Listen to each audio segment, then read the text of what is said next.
Morning, Christina. Good morning. How are you? And how are you? I am good. I guess I better start sending messages. Okay. Um, Also, you saw my email, right? Yeah. So I think just setting expectations will be important. Yes, agreed. And I sent it over to the team over the weekend, and we should have a lot of it actually. Okay, well, I don't know we need to answer the Okay. questions today as much as that's just that. First, after like looking at that again, I kind of was like, oh yeah, let's make sure. But if they can speak to some of that, I won't ask questions that way. That'll be great. But I'm not going to worry about it for today per se. I just didn't want the expected follow up of some of the other items. So just want to, because that's not what was agreed to exactly. So Okay. if you get what I'm saying, because I just, Think so. okay. Okay, let me go actually check on the team. Hold on. No worries.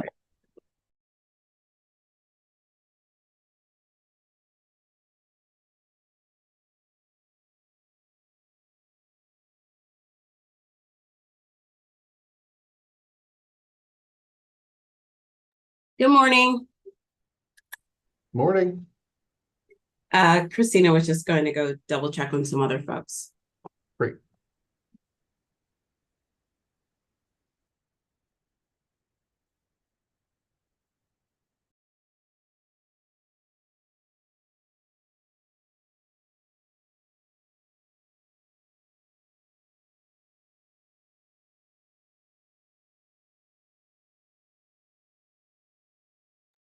Board member Walker says he's getting into the office right now and will be joining shortly. Thanks, Christina. Has anybody else like confirmed attendance? They normally tell me when they cannot make it, and so far I have not had any. But I don't know. Maybe it's Monday morning. Right? So what we'll do is let's plan to start by 8:35 at the latest, and then that way, because I want us to, have time and also be respectful of anybody who may be watching live. So Agreed.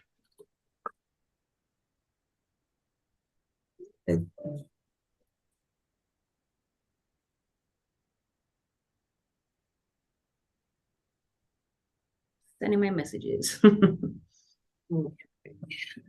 great, and one more minute.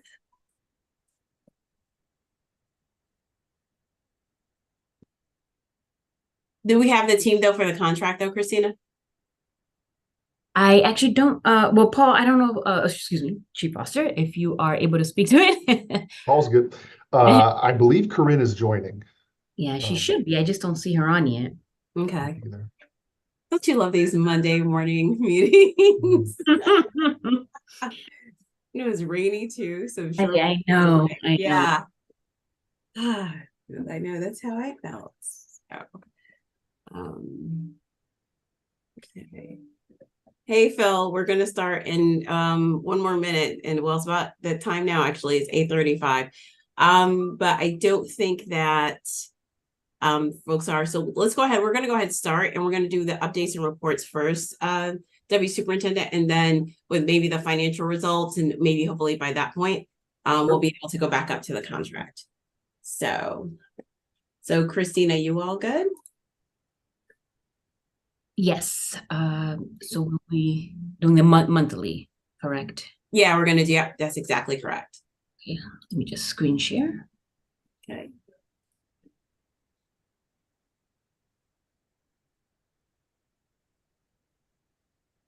Alrighty, so with that, let's go ahead and start. Good morning and welcome to our Finance and Audit Committee meeting for Hartford Board of Education. My name is Kim Oliver. I'm the chair of this committee. On the call with me is Board Chair Phil Reger. We are expecting some others to join us shortly. As such, the agenda has been posted, and if you're following along, we are going to start on item 2.01, financial results update first. And then what we'll do as others join, circle back around for the contract, and then go into the other items. So with that, 2.01, Deputy Superintendent. Thank you. Good morning. So I will walk you through, I'll walk quickly through, but certainly I'm happy to answer any questions relative to the monthly financials. So what you have in front of you is our monthly financials through the end of October. So that's 4 months out of the school year. And you can see 81.9% expended and a 31.4 million increase since end of September when I last reported to you, and then encumbrances increased by 19 million. Our encumbrances at this point in the year, a lot of increases in the encumbering funds for tuition. So those are our tuition payments to other operators, other districts. One of the things that we added to this month's report, this came out of a request from Finance Committee last month to try to do some regular tracking of progress on expenditures. So what you'll notice is in the following reports subsequent to the memo for all funds and for general funds, you'll see a percentage expended encumbered column, which is something we added at the request of the board, and some highlights from that. It's the intent there is to give some tracking of progress on expenditures. Now, keeping in mind, it's both expenditures and encumbrances. So there's a few outliers that I'll highlight. Within the general fund budget, you can see in the memo, certified salaries at 22.5%. We're a third of the way through the year, right? 4 months out of 12. But obviously our salaries are low relative to that 33%, simply because the vast majority of our workforce isn't working in July and August. So you'll see some anomalies like that. Maintenance contracts are another one, transportation, where we encumber a large portion of the funds early in the year, which is why when you look at the report, you're going to see higher percentages for those numbers. There are two line items that I'll highlight. One is non-certified severance and legal judgments, both of which are at a very high percent expended. And those are unfortunately somewhat hard to predict, right? If we have a large legal settlement that we're required to make, that can sometimes expend the money we've set aside in the budget for legal judgments more quickly than we would like. And you can see there was a large settlement paid in August. With the non-certified severance, same thing. That's largely folks accrued leave. So when somebody resigns or retires, and again, that's a little bit hard to predict from a budgetary standpoint because we don't know who is necessarily going to resign or retire. So we'll have to keep an eye on those expenses over the course of the year. The other thing I'll say is we are closely watching our vacancy rate, which still hovers around 6%. As you guys know, we built a 6% vacancy rate assumption into the 23-24 budget. And so, hovering at or even slightly below that puts it at risk of accruing a deficit over the course of the 23-24 year.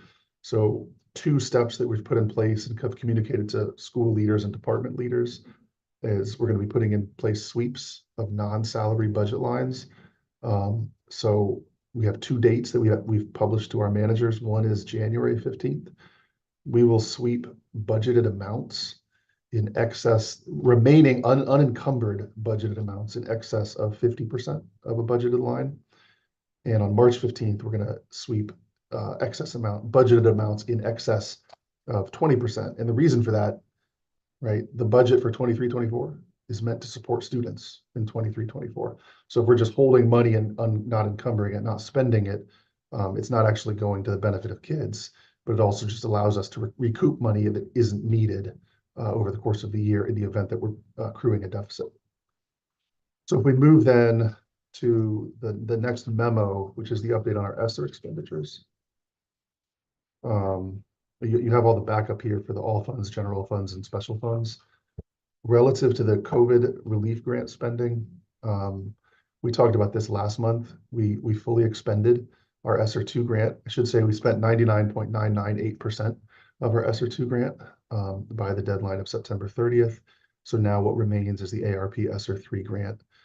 You can see an increase of 8 million in spending and encumbrances for that ESSER 3. And I believe we talked last month about the sweep process we've put in place to ensure that if money that was allocated for certain purchases within ARP ESSER 3 isn't getting spent, we're recovering it and repurposing it to ensure that we do meet the target of spending it.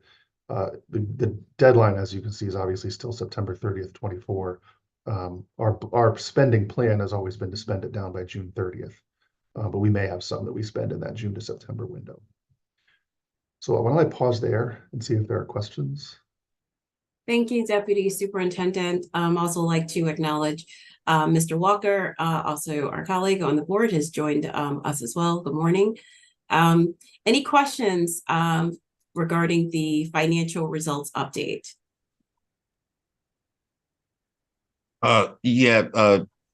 Chair Oliver, I do have a question. Deputy Superintendent Foster, can you I got lost a little bit when you were talking about the vacancy rate, 6%. You said we're hovering around there or a little bit below. Can you just maybe just go back and explain that to me again? Sure. Yeah. So when we balanced our 23-24 budget, because we've had so much difficulty hiring, as you guys know, right? Last year we were 10-11% vacancy rate. Because we had that difficulty, when we were trying to balance the 23-24 budget, we included in our adopted 23-24 budget an assumption that 6% of our positions on average over the course of a year would remain vacant, which would then result in us for unspent salary and unspent fringe benefits. And so that 6% amounts to about $21 million. And so what that means is we essentially budgeted $21 million more than we had in anticipated revenue, expecting that 21% of those, that 21 million of salary and fringe expenses wouldn't actually be realized because of vacancies. But any amount we go below 6%, we're then starting to spend portions of that $21 million that we had built in an assumption that we would not spend. And so we just have to be mindful of that in terms of a 23-24 deficit. So it's I'm paraphrasing, it's a good and bad problem, right? Like we're solving for one thing in terms of allowing for more direct student services by having teachers, but financially it is impacting us on the back end because that's money that we did not necessarily expect to spend. That's right. And we haven't stopped hiring, right? Our intent, when we can find people to fill positions so we can serve kids, we're doing that. But yes, it absolutely has a potential risk for us on the finance side. Thank you. Thank you. Any other questions? Oh, Mr. Walker. Yeah. Just a follow. Thank you, Chair. Deputy Superintendent Foster. You're obviously tracking that, but it creates almost a little bit of a disincentive to hire. And so I guess, to be clear, there's no disincentive for hiring, correct? That's correct. I mean, we've not paused any hiring. I will say, you'll recall that I think last fiscal year, when we got into the spring, we put a pause on hiring for non-classroom positions and away from direct student services because we were building a deficit in 22-23. We have not done that yet, but it's something we may have to circle back to in the spring. Okay, then I would now when we talk about direct student services, we're including paras in direct student services, correct? Yeah. Okay. So we did last year as well. That hiring freeze never impacted paras or teachers. Okay. So the other word. Okay. So I'm satisfied with that. Certainly we will track it. To this point, we've never hired so much that we've eroded that threshold. I don't think we've ever hit our goal for the year. So it's good to track, but I don't feel like we're going to totally erode that this year. So, but thank you for tracking it. Sure. Any other questions? Okay. Seeing no other questions, we're going to go to our next agenda item. So as promised, now that we have 3 board members, we're going to go up to our contract. And I do believe we had mentioned that Ms. Barney was going to join us, Chief Barney. So we're going to go to item 1.01, contract continuation approval for International Institute of Restorative Practices. I believe Chief Barney, it's you. Yes, hi, good morning. And so, yes, this would be a contract. It's a Monday morning and I can't talk. contract continuation of IIRP, which is the International Institute for Restorative Practices. And the contract would be through ESSER funding, and it's for $229,210. The purpose of the contract is to continue the professional learning for staff. Last year, 6 through 12 and support staff were trained. We also began building out our train the trainers. And this year we would finish the training with our K through 3 staff, pre-K through 3 staff, plus our support staff. And then we would also train an additional 45 trainers, that being teachers, administrators, central office staff. So that way, going forward, the most that we would not need to continue with a contract. We would just need to continue with any refresher training, which would be well under $50,000, and or supply additional materials for staff, whether they are new or returning. And so that way we would ensure that the practices would continue beyond this point, but we would be able to mitigate the cost with in-house. Thank you, Chief Barney. And as a reminder, this was a contract that was initially presented in teaching and learning. With that though, any questions? And Mr. Walker. Yeah, thanks, Chair. This is, I guess, flowing back to teaching and learning. I'd like to see this year some teacher feedback on this, and let's understand how this has been implemented. I mean, I'm not saying, Ms. Barney, that this gets some pushback, right? And that's not shocking. So all I'm saying is that if we're continuing this, my only concern in terms of funding this is that we're funding something that ultimately won't be well implemented because folks don't find it practical in implementing to their actual teaching and learning environments. So it flows back to teaching and learning, but I think we need to understand that to begin to see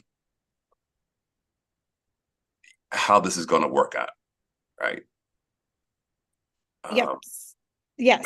And I hear exactly what you're saying. So that is why we've worked very closely with the HFT. President Carol Gale is going to attend the 2-day training. We've actually had conversations as well about bringing back the HFT through the AFT had offered classroom management training connected to restorative practices and approaches and the train the trainer model. So we are working on that as well. And this is really like a full year 1 for implementation for our 6 to 12, and specific schools are really piloting it this year and rolled it out connected to their school improvement plans, their PSEAs.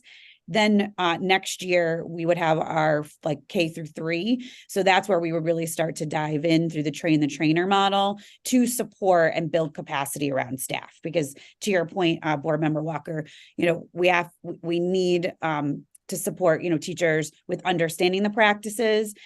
And that's why we were going with the slow is smooth and smooth is fast, and not just saying, here you go, here's restorative approaches. You just need to do this and implement this in your classroom without the wraparound supports and services. Okay, thank you. Thank you. Chair Rigueur. Thank you. So I want to maybe talk about more of the financial aspects, not the programming of this, since again, I'm assuming this was vetted with the teaching and learning and other committees, but as it relates to the ESSER funding, can someone just tell me when is this pot of money of ESSER funding set to expire, and what happens if we do nothing? If we do not take a vote on this, I guess is what I'm asking. I can probably, Chair Oliver, is that okay? Yes, please, Deputy Superintendent. So as with all of our ESSER contracts, if we don't move this forward, it would be part of the remaining, it would go sort of, I guess, back into the pot of remaining ESSER 3 IRP funds that we would need to identify another purpose for. Chair Rivera, did I answer your question? Part of it. So when does I guess the question is, when Oh. does that pot of money expire? Like, when does that pot of money expire? September 30th, 24. Thank you. Thank you, Mr. Walker. Yeah, thanks, Chair. Deputy Superintendent Foster, let's dive in on that. What's that right now? What's the potential list of ESSER projects? Right now, you got $42 million. How many potential ideas are you getting in? Do you have at least $40 million, $42 million you think are coming in? Can more ideas come in to that potential list? I mean, we have a budget, which we have shared previously with the board, that allocates the entirety of the remaining ARP ESSER 3, of which the restorative practice work is a critical part. So I guess if your question, so we have allocated that funding. If you're asking me, are there other things we could find to spend it? Potentially, yes. I don't necessarily have a list of other things we could potentially spend it on, and we have to be mindful of obviously spending in ways that are consistent with the purposes of the funding. So I just want to jump in, because I want to be mindful, we didn't put on the agenda the plan, but would it be helpful, Mr. Walker, for us to ask the staff to resend out the plan? Well, because I think in every situation that at the very least, and I agree with what Chairman Riga was getting at, that ultimately we're looking for the highest use for the money, right? And so ultimately, if you have a program, totally get why you want to continue the training, you're halfway through it, all right? Now, at the end, if we're not going to back it up with methodologies to make sure it's fully implemented, then the training, in essence, will end up lying flat long term. It'll be training that's delivered, but the value to the district is only if you can get people operationally to implement it, right? And so part of what we're getting at is so that its highest use is that it supports future implementation. And so if that's not assured, then there may be other things on that list that are more assured ways to spend money that will assuredly get done this year. There's no contingent activity that needs to happen for this money to have its highest use. So that's why I asked about the list, because there may be things to spend this money on that may assuredly be done this year for real. And Chairman Oliver, I just want for the record, what Mr. Walker stated is actually not what I was intending to convey, but I do want to recognize his statement, but I just want to make sure that that's not what I was intending to do. Yeah, apologies, Chairman Rigger, apologies. I did put an implication in your mouth, and so I apologize about that. But that's where I'm asking. So Chairman Oliver, I am asking because in every situation, here from a financial situation, we're asked to support something because it's critical.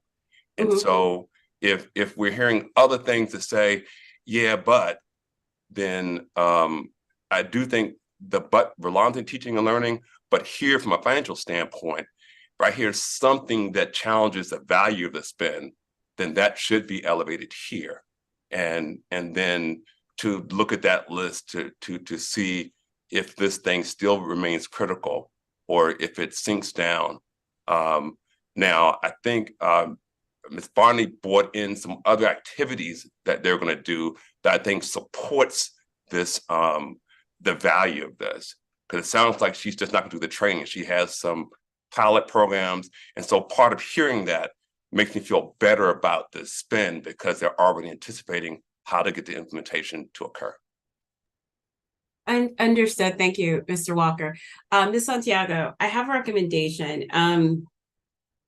The first thing is we talked about this a little bit in terms of the implementation, actually more than a little bit at teaching and learning, specifically to that point, like how are we going to measure successful implementation of the actual contract and really restorative practices.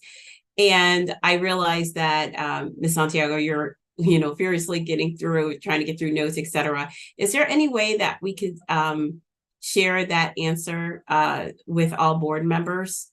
Because I think that would be helpful. The other thing that I would say is perhaps in the future, Deputy Superintendent, something to consider is perhaps as always having the ESSER plan available. So when we do say, well, what else is on on the plan that then is encapsulated within the actual meeting. Because just to be clear, everyone, what I'm trying to do is ensure that we're not going off of our agenda. We're not allowed to. So I just wanted to be sensitive to that, but we can definitely have that sent as a follow-up and moving forward, perhaps just have it as something that complements the ESSER contracts going out.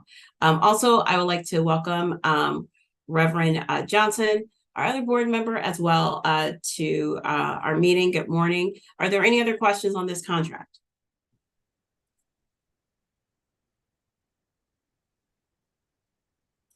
Okay, hearing none and seeing none, we are going to move on. Thank you very much, Chief Barney. And this will be at the regular meeting for approval.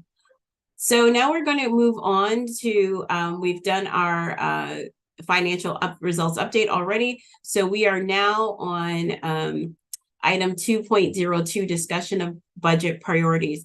Just to set some expectations here, and I apologize, I was traveling during the budget workshop. I did have an opportunity to actually view the meeting and the materials, sent in my questions, all of that wonderful stuff that I'm sure my colleagues are doing similar as well. One of the things that we had discussed at that meeting was having more time and having more robust of a budget. That is not this meeting. We talked about that in January specifically, so I just wanted to set some expectations. I believe today that we are going to receive some additional information. But again, I just wanted to acknowledge that the request of board members for more additional robust information, comprehensive information that related to the budget, that we will not be getting that today. That's not the expectation today. We're just trying to take advantage of the fact that we do have some time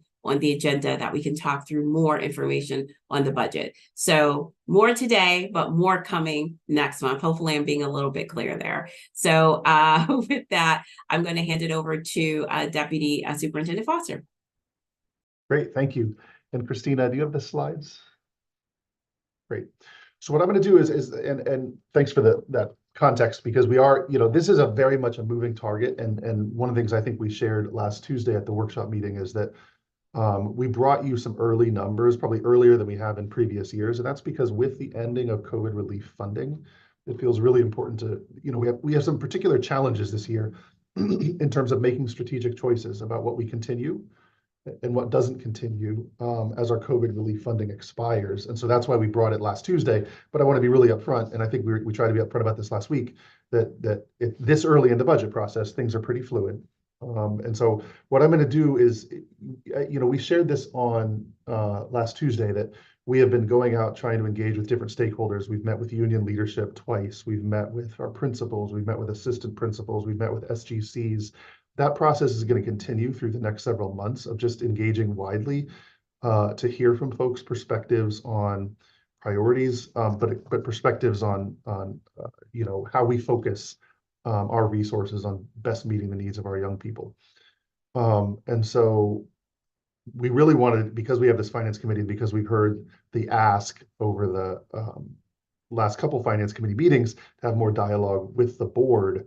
One of the things we're going to do this morning is I have some placeholders here where, you can ask questions or provide input, provide your perspective as board members on what you think. And again, I understand it's early, right? I understand you don't have all of the detail yet because some of that is still taking shape. But we wanted to just like we're engaging with lots of stakeholders in the community, we wanted you to have that opportunity to dialogue as well. And so I'm going to just recap a couple slides that were shared at the Tuesday workshop meeting just to set the context, and then open it up for questions and or discussion around what you see relative to priorities as we face the 24-25 budget. So the superintendent teed this up on Tuesday. You know our district model for excellence well. And, part of what we need to think about is as we move into the 24-25 year and the ending of COVID relief, where do we want to zero in terms of a focus to maximize our support for young people's success? And you see early literacy instruction here. You see high quality curriculum implementation. We made significant investments using ESSER funding in high quality curriculum, but high quality curriculum is not a 1 year, 2 year implementation. And so, Board Member Walker, I just heard you a few minutes ago talk about that, we can buy the curriculum, but we have a process to execute on that curriculum. And so that's the work of multiple years.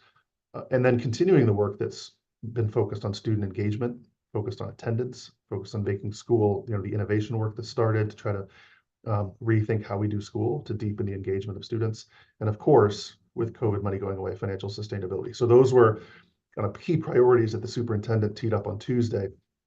If we go to the next slide, and we said this on Tuesday, I'll say it again because I want to be really clear.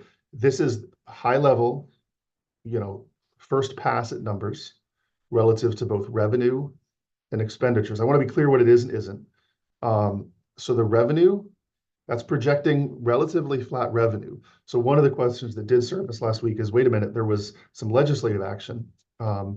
And we are still to increase ECS. And so we are still doing some work to finalize what the state funding is going to look like for us. I will say that if you track the Connecticut School and State Finance Project has done some good work of projecting what ECS is going to look like for the 25 fiscal year.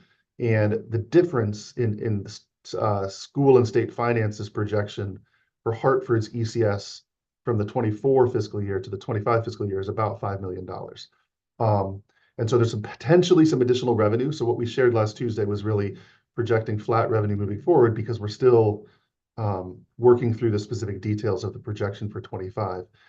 That being said, I want to be really careful because we are still projecting all of our revenue streams. And as you know, in the 22-23 year, we ended up short because we had a decline in magnet students coming in, which reduced our magnet operating grant. And so we have to be mindful of certain revenue streams may go up while others go down. So what you see when you see the 417 million is essentially a projection of flat revenue.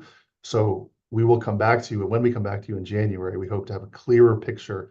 Is it the 417? Is it up a little bit? Is it down a little bit? And then the other thing we shared on Tuesday was the projected expenses. Now, this is the highest possible number, right? So we wanted to just be clear.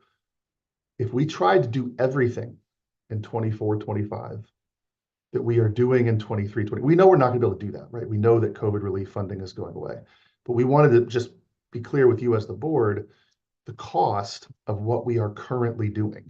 And the cost of what we are currently doing is that $517 billion number. So that's where you get that deficit. But again, we have some more work to do relative to our revenue projections. And obviously we know that COVID relief is going away, but we wanted to be clear that, if we were attempting to maintain all the same expenses and all the same staffing in 24-25, that's the price tag of that. So if we go to the next slide, we talked about hearing from the community. And so I do want to pause here and give you a chance. I know this some of the font is smallish, but we can start to move a little bit into discussion. This was feedback we've gotten so far from our SGC forum, from principal and AP feedback, and from meetings with union leadership. And so I can pause here if there are questions, but also if there are particular themes that as board members you see in the feedback we've received so far that kind of themes that resonate with you as key themes we need to be mindful of going into the 24-25 budget process.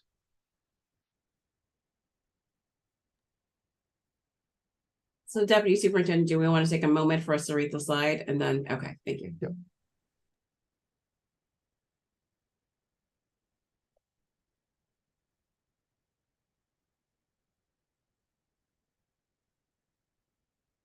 Chairwoman Oliver, I do have a general question. I'm sorry. I should say I do see your hand. I was trying to give everybody a moment to read. Just give 30 seconds if you don't mind, Chairman, and then you can ask your question.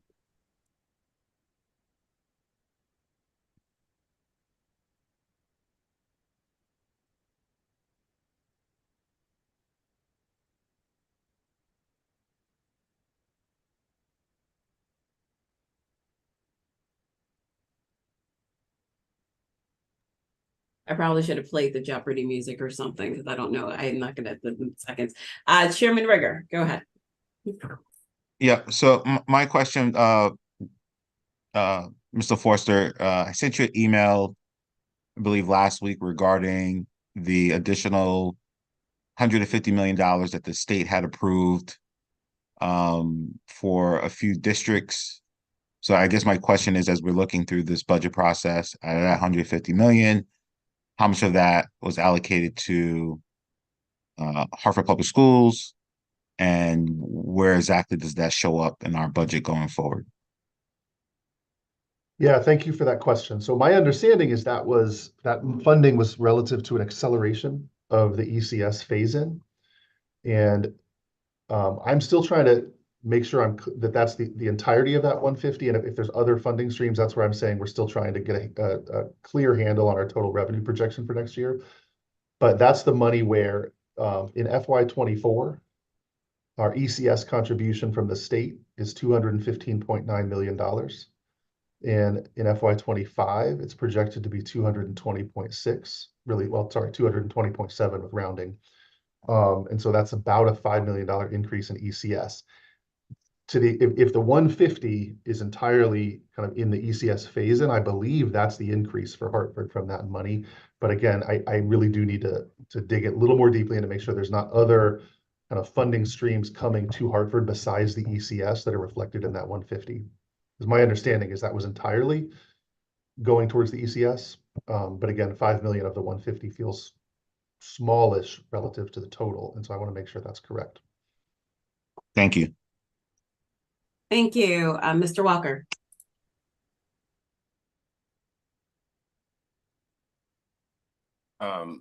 Yeah, thank you, Madam Chair.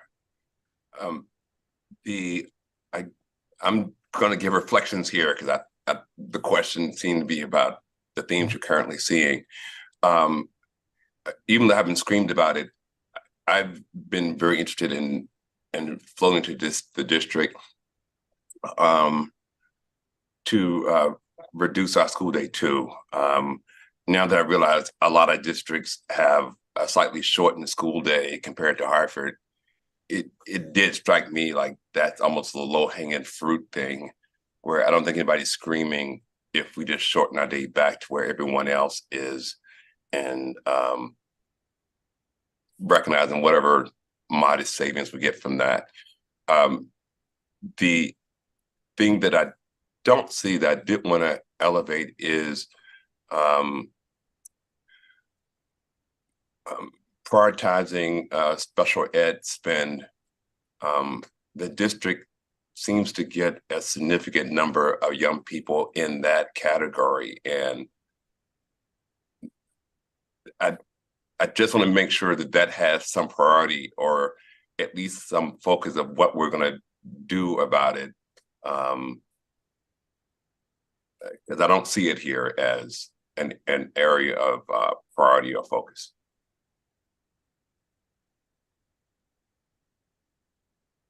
Yeah, so I appreciate that feedback, and I'm just capturing notes, right? So I appreciate that. The only reason you don't see it here is because it didn't rise to the top as a key theme from these three conversations with these sets of stakeholders. Yeah, and I'm not. I appreciate that, Deputy Superintendent. I just wanted to just note it for the record. I'm not imagining that it's ignored by you or other stakeholders, but I just wanted to get it there. Thank you, Mr. Walker. Chairman Rigger.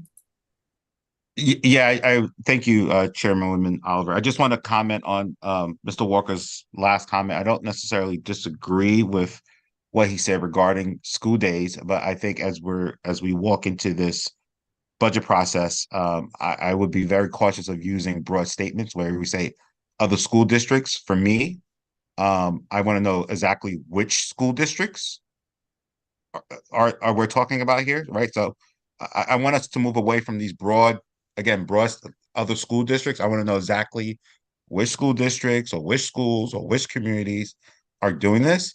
And then I want to overlay that with our reality in Hartford, because I would tell you, and I can tell you from my own experience, if you shorten the school days, I mean, kids get out sooner, which means that impacts our caregivers and our parents and so forth of where will our students go if we have a shortened school day. So again, I don't necessarily disagree with the comment. I think we could certainly shorten the school, or I would say shorten the school day for maybe possible instruction time, but we have to be mindful that by doing that, that there is an impact to our parents, to our caregivers, as well as our school buildings.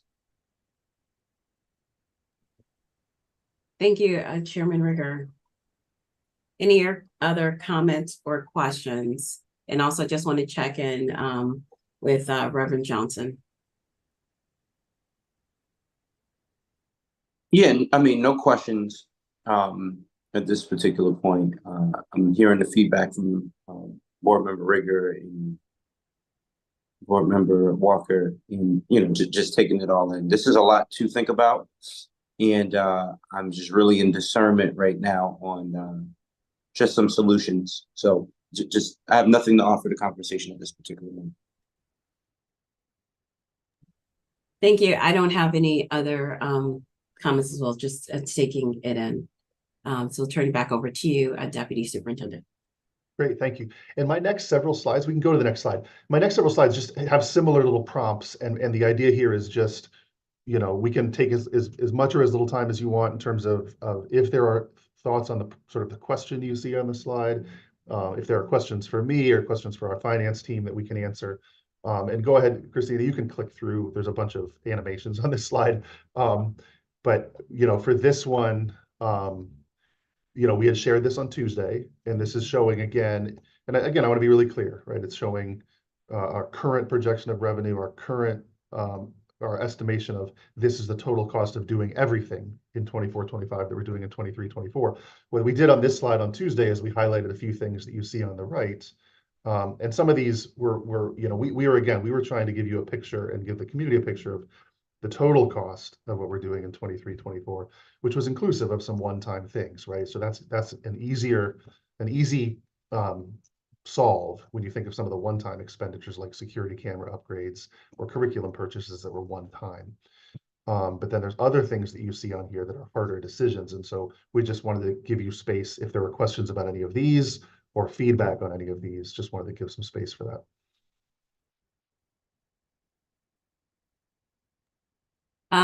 Mr. Walker. Thank you, Chair.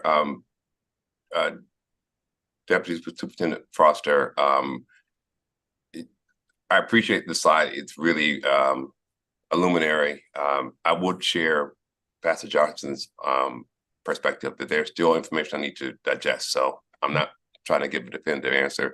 I did have one thing I wanted to escalate to ask your group who's going through this analysis. I've tried to get my arms around the buildings and real estate that we sustain in the city, and if there's been any kind of scenario planning around that real estate that we have, and any ways in which the group has looked at maybe rationalizing that, reducing, combining. I don't know if there's real savings there, so I'm asking you if to maybe add that, or if the group has considered it and you just maybe haven't shared it at this point. I don't have the definitive answer for it, but I know I've pondered that because we have so many older building facilities and just rather real estate around the city. Yeah. Sorry, Chair Oliver. Yes, go ahead, to Deputy. So we're talking about, I mean, we're talking about everything. I will say that, as you know, there was a round of some consolidation work that happened a few years ago. And it's, when we look at our facility space utilization, even though we have a number of small schools, we don't have a huge amount of unused space in any of those facilities. And right, so if you were talking about things like consolidations, it would require a facility that has kind of unused space where we could do that consolidation. I think that the version that we are talking more about is because we do have a number of smaller schools, just given the enrollment shifts that have happened in Hartford. what does it look like to do more resource sharing between schools? And we're very early in that conversation, so I want to be honest about that, but that's a conversation we are starting to have. And how do we make sure we're meeting the needs of our young people? But yeah, certainly providing all of the same staffing in schools that are smaller in terms of total enrollment is a fiscal challenge. Any other questions or comments? I do. Okay, I was just gonna say, Reverend Johnson, I saw your comment. Go ahead. Yeah, I mean, and again, this is me searching for a solution. So is there anything on this list that doesn't directly affect our students?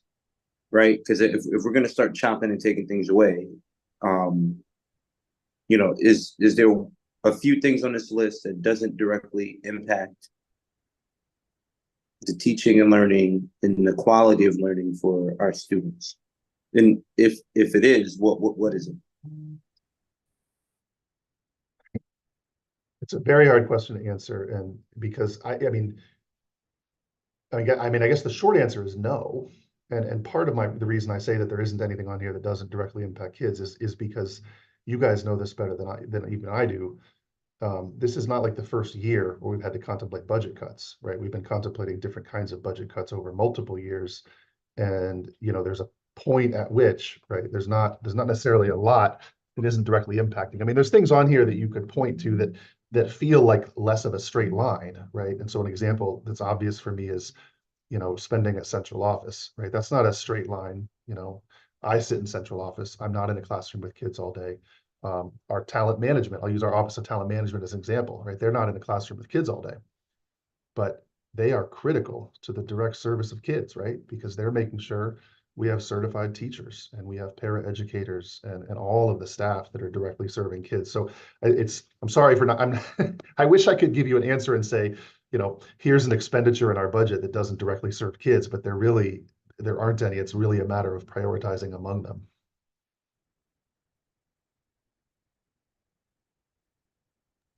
Okay, Thank cool. you. I figured as much. Thank you. Sorry, I didn't mean to cut you off, Reverend Johnson. Do you have anything else? No. I figured as much. I just, as someone who doesn't sit in a classroom, there might have been some hidden gems in you that I'm just didn't have, perspective for. But I think he's right in his assessment. Okay, thank you. Also like to acknowledge that Ms. Daricel Ledger has also joined us. Good morning. And with that, I also see a hand from Chairman Rigger. You have the floor. Thank you, Chairwoman Oliver. So I think this is more of a strategy question, not necessarily getting into the weeds of the budget just yet, because again, as my colleagues have mentioned, still some information pending. But when you take a look at least in following the conversation where we talk about direct student services and needing support and so forth, but more importantly, looking at the financial cliff from ESSER funding and just currently how our school district is funded. I guess my question for the group, and again, I'm not looking for an answer today, Mr. Forster, is what other ways can we better financially support the district that doesn't rely solely on the current funding model? And I bring that up because at one point early in my tenure as chair, I had raised the issue of creating a foundation, right, for Hartford Public Schools, which would then allow us to fundraise on behalf of the school district. For one reason or other, the board at the time did not think that was a good idea. But that was in essence exactly the reason why I proposed creating the foundation for this situation that we have right now. So I just want to make sure I go on the record by saying that as a board, we need to think of other ways of generating revenue that doesn't solely rely on the current financial structure that's in place for us, because we're going to continue to run at a deficit if we rely on the traditional mechanisms to fund our school district.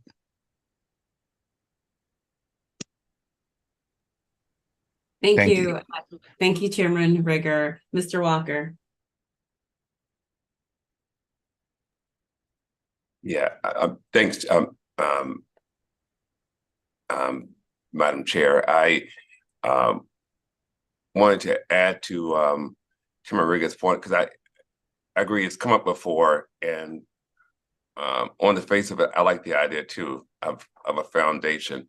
The only question I'd want to add to that is the district currently has partnerships and have relationships with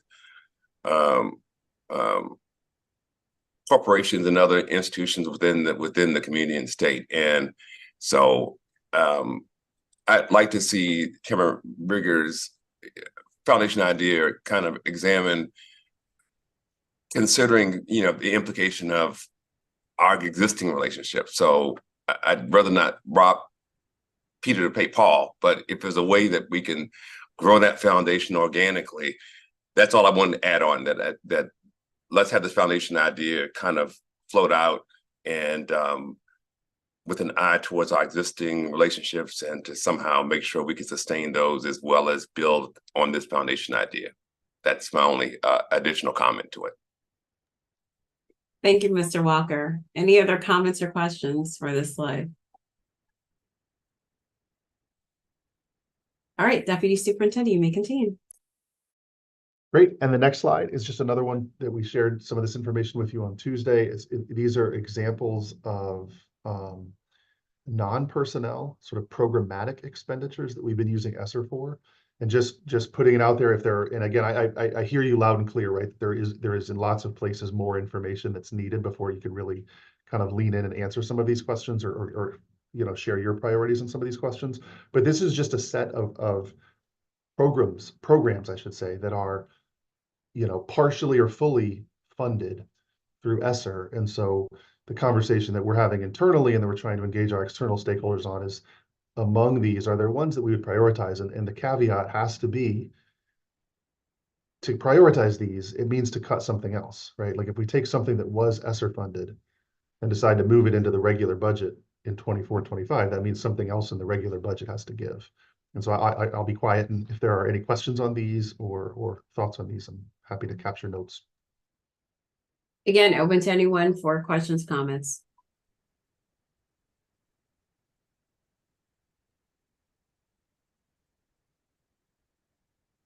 While people are looking through that, I have it as it's a question on my list, Deputy Superintendent.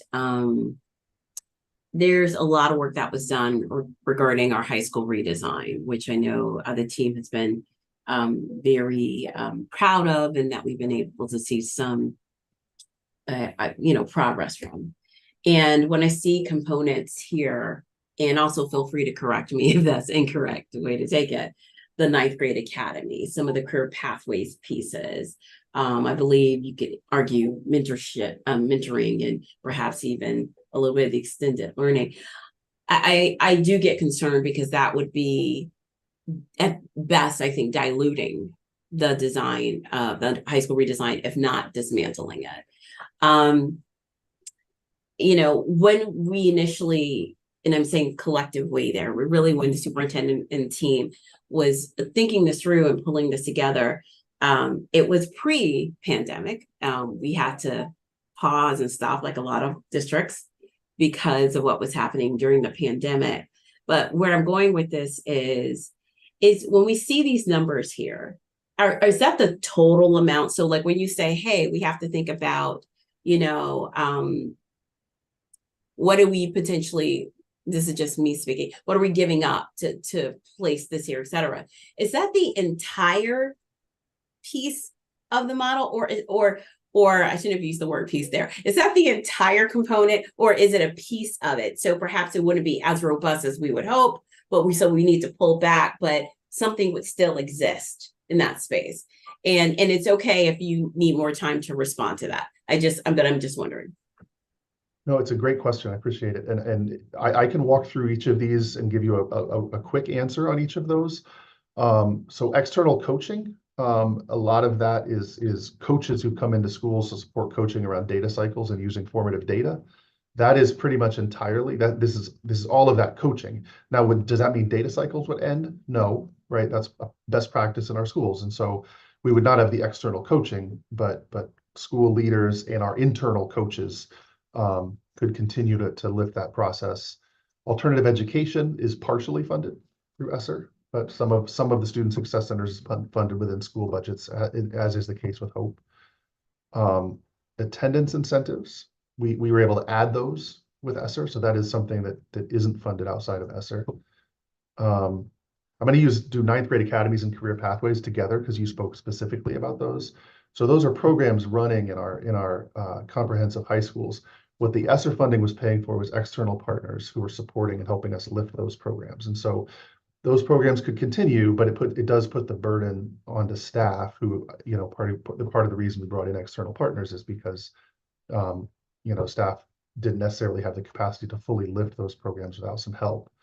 And I will also say on the career pathways front, we are fortunate. We've had some conversation with the city, and the partner for our career pathways has been Ready CT. And there's openness on the part of the city to actually help support the Ready CT work in the 24-25 year. So that one might be one we have an answer for. And just in terms of the others, sorry, let me try to be quick about it. The additional professional learning time was definitely fully funded on ESSER. The full service community school partners was fully funded on ESSER. Extended learning was really an expansion. So we did things like Saturday academies, intercession. We did more summer school programming than we did before the pandemic. So it's not all extended learning, but it's a sizable chunk of it. And then the mentoring programs that you see there, that's actually stipends for our teacher mentoring program, the team mentor stipends. I should have put that on the slide that was actually teacher mentors. So apologies for not being clear on that. And then the pipeline programs, you'll know, I think I've seen in the contracts we've brought forward around pipeline programs that we've invested this year in developing programs that we can carry ourselves internally going forward. And so that was really developmental costs to get up and running, but we should be able to move forward internally with those. Thank you. I appreciate that. Any other questions? No, we're going to go ahead and move on. Here's a quick comment, Madam Chair. I have to hop off, but do you mind if I just share my recommendation before I hop off? Yes, go ahead. Reverend Johnson, you have the floor. Yeah, Madam Chair, I think what we do is, from all that I'm hearing, I as a board, I think we have to find, 2 or 3 things that we're willing to go to bat for, and then really push, the district staff to help cover some of the cost of some things that are like in the 4 or 5 in the list kind of thing, because it's going to be hard to keep all these things, just to be honest and realistic. But I think we have the talent and the ability to really keep a couple things just with our networks and finding other resources, other places. But, more like the idea that you just kind of put out, like what can we save partially? If we have that mindset, I think that we can, we can't save everything, but we can certainly try to pinpoint some things that we really want to work on. So I just wanted to say that. Thank you for your time. I got to run into a meeting. Thank you. Thank you, Reverend Johnson. Right. All right. I still don't see any other hands up or anyone off of mute. So we're going to continue. Go ahead, Deputy Superintendent. I want to move quickly through the next 2 slides. We won't pause on these ones. We shared these at the workshop meeting as well, slides from our equity-based starter budget. Just want to highlight the fact that we are thinking about, right, are these the right formulas across the different staffing positions? And going back to the earlier conversation about resource sharing, right, are there particular positions, roles, resources that could be shared across schools where we have schools with smaller enrollment? So just wanted to highlight that those are things we're contemplating. And on the next slide that you see here, same thing, these are the non-staff allocations. And so, having thoughts about, are there things we might want to change in our equity-based starter budget without, right, things that we think we can change in a way that isn't dramatically impacting support for students. And I'll just, if we go to our last slide, I just wanted to give a space where for the outside the box, right? So are there, as a board, and this, again, this is not like our only conversation about this, but just wanted to tee it up because this is really the challenge in front of us is, what are our other ideas or opportunities? So I heard the board chair Rigger around the foundation, but what are other ideas or opportunities should we consider to best meet the learning needs of our students?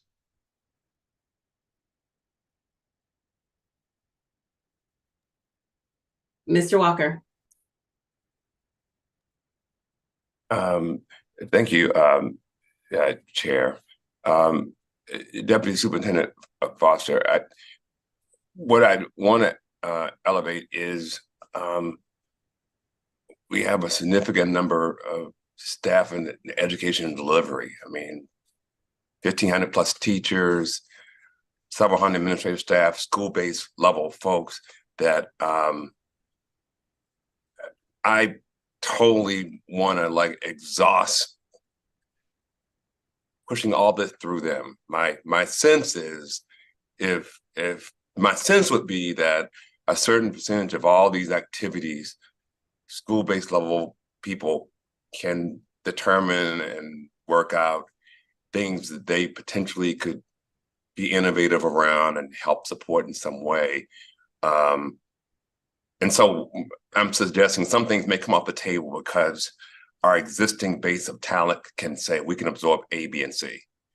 And potentially then we focus our attention on those areas that our community partners and our school-based partners are just saying, we don't have the bandwidth to do those things. And so maybe we return to put some thinking around that. But that would be my only feedback in terms of,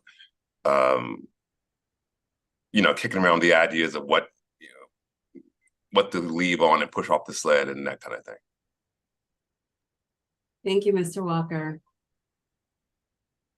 Any other comments or questions in general based on what was presented this morning as part of the budget? Okay. Well, I mentioned that I sent several questions. So, and many of them are in detail, and some of them, quite honestly, not connected maybe to some other information presented, but not what was presented this morning. So I'll allow the team to work through those. And I just encourage my colleagues, as you have questions, please do send them on to Ms. Santiago, and she will work with the staff to put them together in kind of a Q&A kind of document or packet that would go out to all board members throughout the process. They've done this wonderfully in the past, and so I highly recommend if you have a question, even just thinking about something, and not to make it so difficult on Ms. Santiago, but even if it's piecemeal, it's helpful because then they can keep track of it. And again, make sure the information gets out to all of the board members. And then we do share that information with the public as well. So people would have an opportunity to see what questions are being asked and what those answers are. So Deputy Superintendent, any other thing you want to share on the budget priorities before we go to follow-up items? No, thank you. Okay, great. Thank you very much for that presentation. So now we are on our final agenda item, which is 2.03 follow-up items. So are there any follow-up items for today's meeting? So I have two. Okay. Is that okay? Yes. So these were follow-up requests from the Finance Committee, or actually one was from the workshop meeting last week. So what you see linked in the agenda, the first is the remaining ESSER. Oh, we'll do this one first. That's fine. So we had an ask in the budget workshop to lay out the budget engagement calendar for the 24-25 budget development process. That's what you see in front of you. Obviously, it goes back to where we started because, as we had shared in the slides, we have already had some conversations. And you will see some places where there's TBD. So there are things we're still scheduling. I've been having conversation with Chief Black Burke about having some more in-person as well as virtual touch points with community folks, and particularly having the opportunity to maybe join existing meetings rather than sort of scheduling our own, where folks want to have us come in and just listen and talk about the budget. And so when you see the January and February dates TBD for community budget conversations, that's really what that's talking about, is having some smaller scale conversations where there's a chance for people to have voice into the process. But this is the budget engagement calendar as it stands now. And it really reflects what we also shared. We had a slide, I think, with some dates in the workshop meeting last week. So that was one follow-up item. Do you want me to do the other one or pause for questions? Yes, please. Thank you. So the other ask for was, right, we keep coming to various committees, including finance, with contracts that are ESSER funded. And so we had a request for what do we believe are the remaining contracts that will need board approval that are ESSER funded. So that's what you see here. I want to be transparent in saying, because we're doing, the budget sweeps we've talked about, and, money we had intended to spend in one way may not get spent.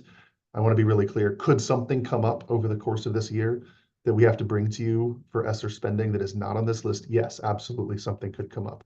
But as it stands today, or I should say as of December 8th, so as of Friday, these are the contracts we are aware of that will come before the board that are ESSER funded. And so that was an ask, just because I know we've been talking about, there's a pretty hefty cadence, or there has been a pretty hefty cadence of contracts coming to the board with ESSER funding. As you can see here, there's only 6 on this list, so we don't have a huge number left. But again, I just want to be really clear that there is a chance there would be others that get added to this list, and we can certainly keep it updated and keep you apprised. Thank you, Deputy Superintendent. I have a quick point of clarification. So are we saying that of the, and was it 42 million that's remaining on the plan that we're going to spend through June, that at this time, because you remember very clear, other things may be coming through, but at this moment, there are only these 6 contracts based on that current plan that we have in place for ESSER funds? In terms of contracts that come before the board, right? So Okay. there's contracts that are sub 50,000. And obviously we have lots of positions. We have things like extra duty pay for different kinds of things that are ESSER expending, but yes. Okay, thank you. Yeah, I guess in my mind, I was expecting a very long list, and seeing that it's only 6, I mean, to some degree, actually is comforting, because in knowing just to be clear, especially to the public, one of the things we've been talking about as a board is how do we ensure that there are no bottlenecks in this process. We obviously want to do our due diligence, we want to vet things, et cetera, question things, but we just wanted to ensure that we were being as efficient as possible. And you've seen some of those changes already, even the way that we are bringing contracts, the staff's bring contracts to us, et cetera. So I just wanted to be clear on that. With that, Chairman Ricker or Mr. Walker, any questions? No questions for me. Thank you, Chairman. No, none from me as well. This is good. All right, thank you very much. The other quick point, I think this is perhaps it's obvious, but in my brain a moment, so I'm going to say it all out, is that the School Equity and Innovation Grants, what it is that through the budget process, the schools already have that money, but what it is they may use a vendor whose contract may be over $50,000, which then may require it to come in front of the board. Is that correct? That's correct, yes. Okay, thank you. I had to say it out loud. Okay. Well, with that, we've gotten through the full agenda. Thank you so much to Deputy Superintendent Foster and to all of staff members. Really do appreciate it. I know there's a lot going on with the budget, keeping ESSER on track and with the plans. We talked about a couple of action items just based on today. And so Ms. Santiago will keep us up to date with that. And everyone, thank you for, as always, for engaging in committee meetings. We know that it's very important. If you do have a question or something come up, please outreach to Ms. Santiago. We are trying to get as much information out to folks when we do, especially when we have the platforms where we can really get into details, whether it be this committee or our other committees. So with that, thank you, everyone, and